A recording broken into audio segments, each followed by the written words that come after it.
So I have not done anything with e-drums in a long time. I've kind of gotten out of that industry and work with cancer kiddos, but I found this Hart set online. I gave the guy 350 bucks.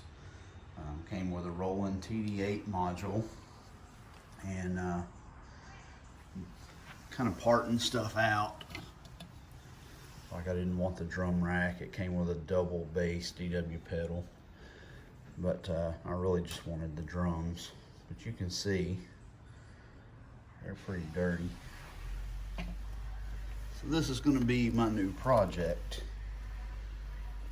I'm going to recondition these.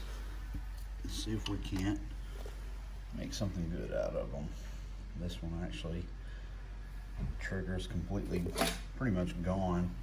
I've already pulled the heads off. As you can tell, they all of the heads, except for the kick drum, had holes in them. One of them was torn about half, around the rim, over half of it or so.